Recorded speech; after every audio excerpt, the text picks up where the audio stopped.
사건의 이면을 들여다보는 시간. 사건의 재구성. 네, 최근 세간을 안타깝게 한 소식이 있습니다. 알츠하이머 투병 중인 배우 윤정희 씨의 친정 가족과 남편인 피아니스트 백건우 씨 측이 윤 씨의 후견인 자격을 놓고 갈등 중이라는 사실이 알려진 건데요. 그동안 무슨 일이 있었던 건지, 그리고 성년 후견인이 뭐길래 이런 일이 생긴 건지 한국형사정책연구원 승재현 연구위원과 짚어보겠습니다. 어서 오세요. 네, 안녕하십니까. 네, 사건의 재구성 같이 외치기로 했는데. 그러니까요. 제가 조금 네. 음악에 정신을 쓴다고 제가 놓쳤습니다. 죄송합니다. 음악이 아니고 음악이요. 음악. 네. 평소엔 범죄의 재구성이었는데요. 오늘은 성격이 좀 달라서 사건의 재구성이라고 말씀을 드렸습니다.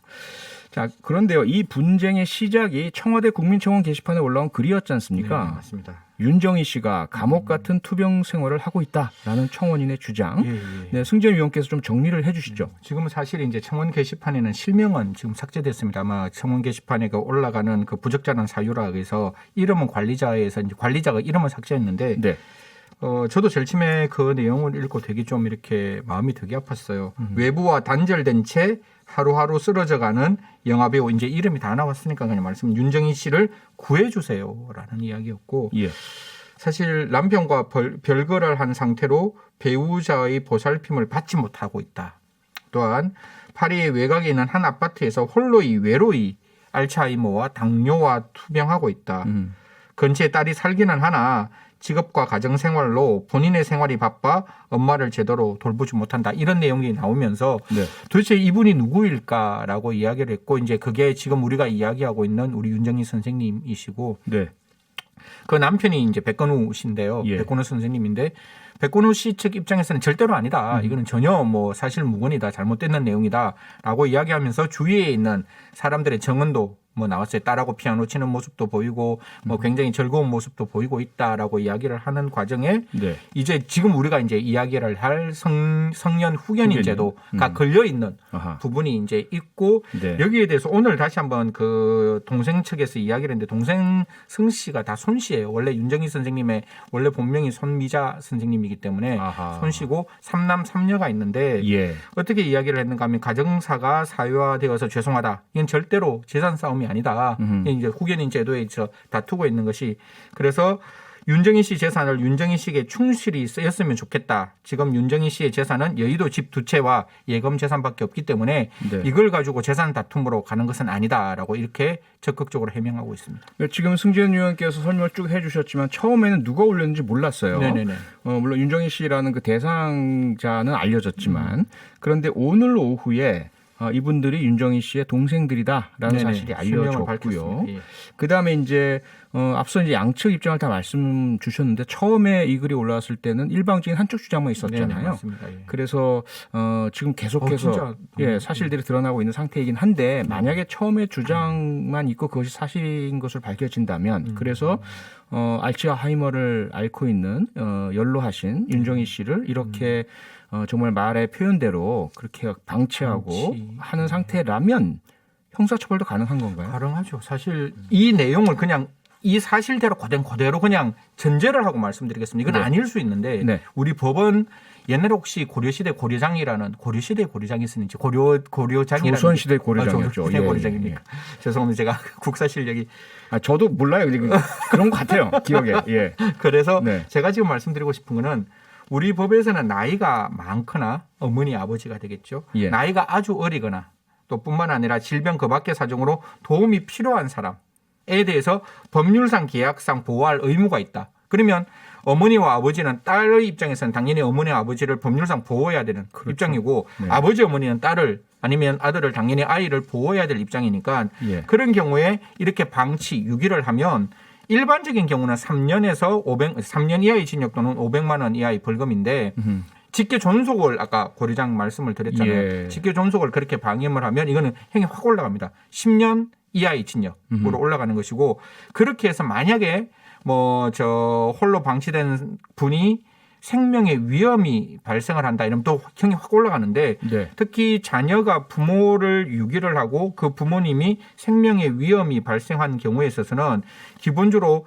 2년 이상의 유기징역 해당될 수 있기 때문에 2년 이상의 유기징역이면 2년부터 30년까지 가능한 거거든요. 예, 예. 그래서 절대로 어머님 아버님이 편치 않으시다고 그 가족들이 그 어머님 아버님을 방임하고 그 어머님 아버님이 위험한 상태에 빠져들어간다라고 하면 30년의 형도 받을 수 있다. 이 말씀 꼭 드리고 싶습니다. 그렇죠. 이게 흔히 우리가 이야기하는 유기에 의한 노인 학대가 되잖아요. 그렇죠? 네네, 맞습니다. 존속이 들어가면 더 가족 처벌이 된다는 네네. 말씀이고 네. 만약에 사망하시면 치사가 될 테니까 네네. 계속형이 높아진다는 말씀인데 조금 전에 이제 승진 의원께서 말씀 주신 것처럼 그 상대방인 이제 배우자 피아니스트 백건우 씨 측에서는 근거 없는 거짓 주장이다 이렇게 일축을 했고요.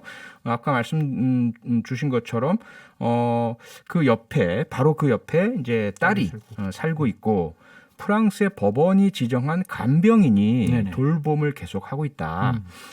이런 이야기를 공개했지 않습니까? 네네네. 그리고 나서 과거에 윤정희 씨의 형제 자매들과 백건우 씨 사이에 법적 분쟁 있었던 사실도 공개가 됐죠. 이게 이제 성년 후견인 제도인데 사실 윤정희 선생님이 지금 많이 편치 않으세요. 아까 알츠하이머라고 예. 말씀을 드려서 사실 이렇게 정신적으로 사물의 어떤 변별력이 많이 떨어지면 옛날에 혹시 들어보셨어요? 검치산? 네, 금치산, 한정치산. 예, 그걸 예. 이제 우리가 이름을 바꾸었어요. 검치산, 한정치산이 굉장히 일본식 표현이고 여기는 재산에 관련된 내용만 들어왔기 때문에 그걸 성년 후견 혹은 한정 후견 혹은 특별 후견으로 민법이 이제 개정되면서 928조 밑으로 쭉 들어왔는데 네. 그게 이제 같은 내용이 프랑스에도 있는 거예요. 그래서 어떻게 되는가 하면 딸이 성년 후견인을 신청한 것이 2019년 7월이었고 네.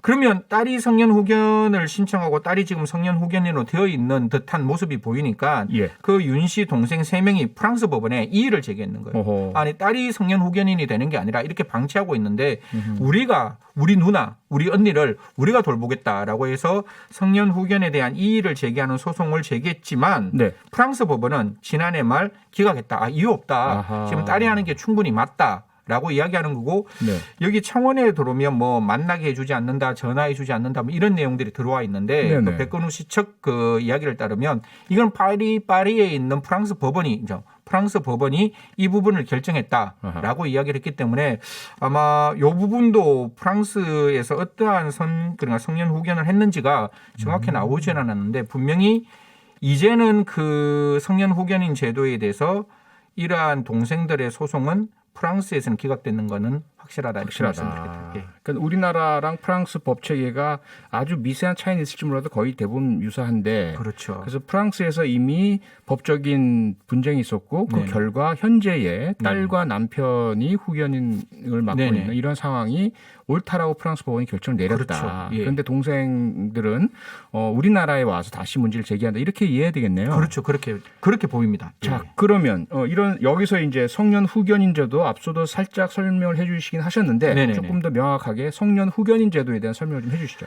성년 후견인 제도가 민법의 앞쪽에 나와 있고 그 네. 구체적인 내용을 아까 제가 말씀드린 928조 뒷부분에 나오는데 후견인 제도는 3가지가 존재를 해요. 아까 성년 후견, 예. 한정 후견, 그다음에 새롭게 법이 돌았는 게 특정 후견이라 그래서 질병, 장애, 노령 그 밖의 사유로 인해서 정신적 제약으로 사물을 처리할 능력이 지속적으로 없으면 성년 후견을 하는 것이고 이게 약간 부족하면 한정 후견을 하는 것이고 그게 아니라 사람이 일시적 막 도벽이 있고 막 그럴 수가 있잖아요. 네네. 그런 경우에는 일시적 후원, 특정한 사무에 대해서는 후원을 받아라. 그래서 소비와 낭비벽에 있을 때는 그것만 못하게 할 수 있도록 하기 위해서 아하. 3가지 제도를 만들었을 뿐만 아니라 아까 제가 말씀드렸지만 과거의 검치산, 한전치산은 재산에 관련된 부분에 대해서만 집중적으로 문제가 되었는데 지금 성년 후견 뒤에 있는 제도를 보면 이분이 편치 않았을 때 어느 병원으로 갈지 어떻게 치료를 받아야 할지 그래서 어떻게 보면 전인적인 어떤 측면에서 후견인 제도가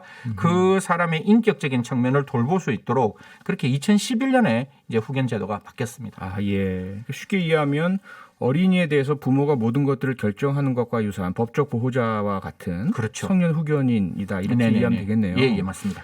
자, 그러면 이제 이 윤정희 씨 사례로 돌아가면요. 네네. 2019년 7월에 딸이 프랑스 법원에 성년 후견인을 신청했다고 하셨는데 이것은 그러면 누가 먼저 신청하느냐에 따라 다른 겁니까? 아니면 법의 우선순위가 나뉘어져 있습니까? 제가 프랑스 법을 오기 전까지도 좀 민법을 찾아보려고 했는데 이게 사전 갖고 해석하기가 굉장히 우리나라라면 예, 대한민국이라면 이게 어떻게 되어 있는가 하면 성년 후견을 신청하는 사람은 네. 원칙적으로 그 가족 예. 그다음에 친족, 예. 그다음에 검사도 가능해요. 어허. 뿐만 아니라 지자체장도 가능한데 이렇게 신청을 하면 네. 법원에서는 어떻게 판단하는가 하면 성년 후견자를 정할 거 아니에요. 네. 그 성년 후견자는 그 성년 후견을 하는 피후견자의 의사를 가장 중심적으로 판단을 하고 거기에 따라서 누구를 후견인으로 하는 것이 이 피후견인, 흔히 말해서 우리가 정신적 어떤 그 고통에 있는 분에게 가장 유리할지 를 판단하는데 보통은 우리가 오해를 해서 뭐 배우자가 될 수 있고 딸도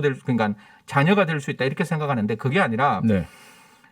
세무사도 될 수 있고 법무사도 될 수 있고 변호사도 될 수 있고 법인도 될 수 있어요. 아하. 그래서 옛날 같이 그 사람들에게 후견을 딱 맡겨놓으니까 이 후견하는 사람들이 약간 부정을 저지르는 경우가 있을 거잖아요. 예, 예. 아버지의 그 재산을 따로 이렇게 빼돌리는 경우도 있고, 그렇죠. 그다음에 뭐 그 아버지가 아들의 재산을 빼돌리는 이런 횡령 같은 문제가 많이 발생해서 네. 그게 아니라 좀 전문가에게 후견인을 만들어 놓자라고 해서 지금 같은 경우에는 사실상 변호사나 법인 이런 전문적인 후견을 할 수 있는 법인도 이렇게 법원에서는 후견인으로 삼을 수 있다 이렇게 말씀드리겠습니다. 아하. 그러니까 뭐 누가 더 가까운 가족이냐가 아니라 누가 더 가장 적절하게 피후견자를 보호하고 대리할 수 있느냐 여기에 네네네, 따라서 맞습니다. 법원이 결정한다. 예, 예. 그래서 뭐 배우자나 딸이라 하더라도 법원 판단에 이 사람이 후견인 맡으면 안 될 것 같아라고 한다면 지정이 안 된다 이렇게 이해하면 되겠네요. 그렇죠. 또 뭐 후견인에 대한 결격 사유도 있습니다. 미성년자도 후견인이 될 수 없고, 네. 그다음 자기가 후견을 받으면서 딴 사람이 후견인이 될 수는 없잖아요. 네. 그래서 될 수 있고 파산된 사람도 될 수 없고, 아하. 형기 중에 있는 사람은 그 후견인이 될 수 없고, 그래서 네. 후견인에 대해서도 법원이 이렇게 들여다봐서 충분히 이 피후견인의 입장에서 생활관계라든가 건강이라든가 그다음에 재산 상황이라든가 성년 후견인이 될 사람의 직업과 경험, 피후견인과의 이해관계 등을 다 살펴서 네. 가장 좋은 분. 아하. 그래서 그 후견인이 피후견인에게 정말로 도움이 될 수 있는 사람을 법원은 직권으로 가는 거기 때문에 네. 딸이 아니라 형제자매도 될 수 있고 딸과 형제자매가 아닌 제3자도 될 수 있고 그렇게 되어 그러니까 있습니다. 그 부분을 2019년에 프랑스 법원에서 윤정희 씨의 형제자매와 딸 사이에 네네. 누가 더 적절한 후견인이냐에 대한 다툼이 있었고 결과적으로는 딸이 법적으로 결정됐다. 네, 맞다. 이렇게 되겠네요. 판단하는 겁니다. 예. 네. 자, 그런데 윤정희 씨 동생 측 주장에 따르면 윤정희 씨가 현재까지 한국 국적을 포기하지 않고 있다라고 네. 합니다. 만약 네. 이것이 사실이라고 한다면 뭐 우리나라가 속인주의, 속주주의 다 한다고 하는데 그러면 프랑스 법원의 결정과 상관없이 다시 우리나라 법원에서 재판이 가능한 건가요? 네, 뭐 당연히 이제 우리나라 안에 기판력이 없으니까 예. 그 형제 자매들이 와서 우리나라에게 이제 성년 후견을 신청한다면 이제 성년 후견인이 누가 될지를 결정하는데 그러면 당연히 백건우 씨 측 입장에서는 딸이 성년 후견인으로 되어 있다. 프랑스 법원에서 이렇게 받았다라고 사실상 그거를 증거 자료로 아하. 제출을 하겠죠. 그래서 예. 그 증거 자료가 기본적으로 가장 중요한 또 하나의 내용이 되는 것이고 아까도 제가 말씀드렸다시피 대한민국 법원은 윤정희 선생님이 누구에 의해서 돌봄을 받는 게 가장 타당한 건지를 다시 한번 들여다볼 것이다 이렇게 말씀드리겠습니다. 네, 오늘 윤정희 씨 논란으로 후견인 제도 좀 살펴봤고요. 아까 고려장 관련된 얘기가 나와서 많이 이제 의견들을 주셨습니다. 소개를 좀 해드리면요. 4559님. 우리나라 고려시대든 조선시대든 고려장이라는 건 없었습니다. 일본의 잘못된 식민교육의 잔재일 뿐입니다. 그렇구나. 방송 끝나기 전에 정정해 주세요. 감사합니다. 네, 저와 승재현 의원께서 좀 사과를 네, 사과의 드리고 말씀 정정하겠습니다. 드리겠습니다. 저희가 지금 역사를 제가 학교 다닐 때 공부를 잘하긴 했는데 그러니까. 고려장에 대해서 긴가민가 하더라고요. 예, 그래서 네. 다시 한번 말씀드리면 늙고 쇠약한 부모를 산에 버렸다고 하는 장례 풍습 이 설화에서 일부 전해지지만 역사적 사실로는 증명된 바는 없습니다. 고려장은 알겠습니다. 없습니다. 다시 예. 한번 확인해 드리겠습니다. 자, 승재현 위원님 설 연휴 잘 보내시고요. 네. 다음 주에 뵙겠습니다. 네, 고맙습니다. 고맙습니다. 감사합니다. 예, 새해 복 많이 받으십시오. 새해 복 많이 받으세요. 평일 저녁 6시 5분에 여러분을 찾아갑니다. MBC 라디오 표창원의 뉴스 하이킥.